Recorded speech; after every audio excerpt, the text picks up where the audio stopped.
I rarely play games that surprise me these days. Had such a fun experience with this game. Even though the game in question is old and dated, the experience for me was almost like being a kid again.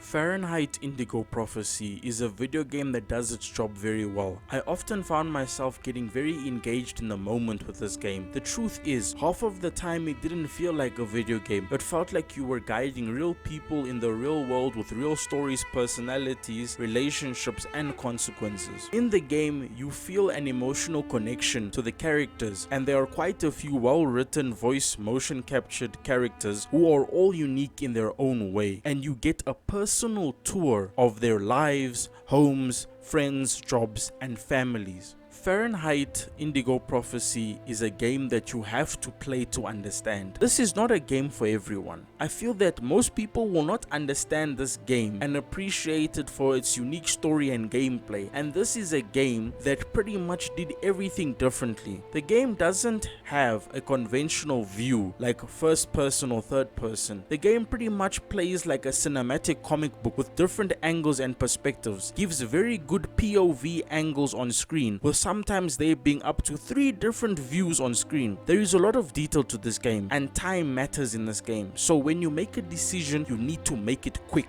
because it could mean the difference between life and death, and also failing the level or passing the level. In Fahrenheit Indigo Prophecy, there are 3 main characters, and I will admit, it's not a very big game. The story is just long enough for it to make an impact. The 3 characters are Lucas Kane, Carla Valenti, and Tyler Miles, and you can see these 3 characters on the main title screen before you get to the main menu. The game isn't very long, but the story is impactful, just running shy of 10 hours depending on how you play. I finished the game in just about under 10 hours. The game does its best to keep you on your toes, because one mistake can cost you the whole mission. There is quite a bit of action in this game, with there being a lot of very crazy well motion captured action sequences which you have to press specific buttons that are represented by 4 colors: red, blue, yellow, and green, which I am guessing were better suited for analog sticks on a controller than a keyboard. There are also sequences of where you have to press left and right, which usually represent scenes of a heavy concentration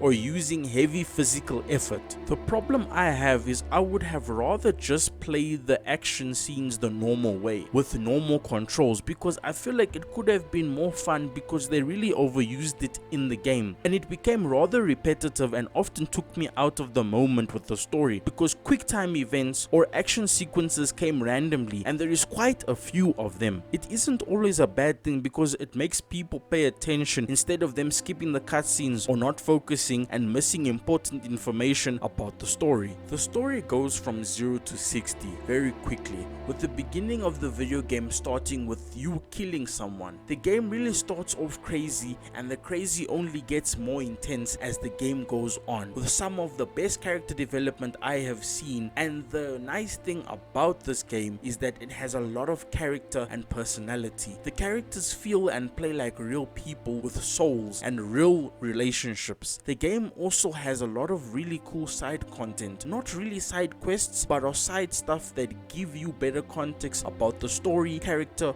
or the level. The game has a sanity meter that is based on your playstyle, and it works differently for each character based on how the story goes. Usually with Lucas and Carla, their sanity meters are much harder to keep at a good level than with Tyler. Tyler is a rather happy and humble person. Lucas and Carla have some really bad issues, because Lucas has some crazy supernatural powers because of what he was exposed to as a child, and you actually get to play as the child version of him, which gives you a lot of context about Lucas. And Carla has some mental issues of where she hates small spaces and the dark, of where she hyperventilates because she is claustrophobic. The game also has some pretty fun mini-game segments of where you can shoot at a shooting range, of where the game goes into a first-person type view, and there is also a sparring session where the 2 detectives respective characters spar in the police gym. You even get to do some warm-up exercises before the sparring session, which is something I would rather have used controls for instead of being some sort of quick time event. And there is also a basketball mini game which is pretty fun too,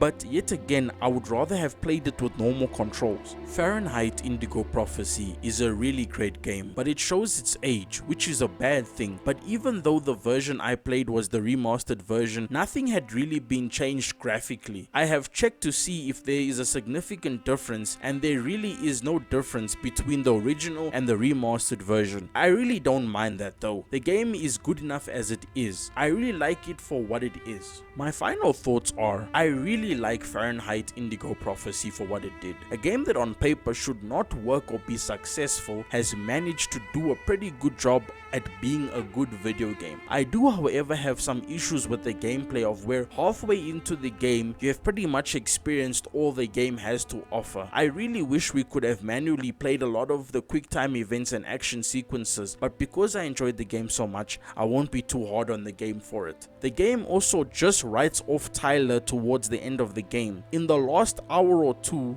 in the game, it pretty much becomes about Lucas and Carla's spontaneous relationship, which I feel is bad writing because there is no mentions of him in the ending. But all in all, it's still a good game. I would love to see this game revisited and maybe get a sequel, but if it never does, I won't mind because on its own it stands on solid ground.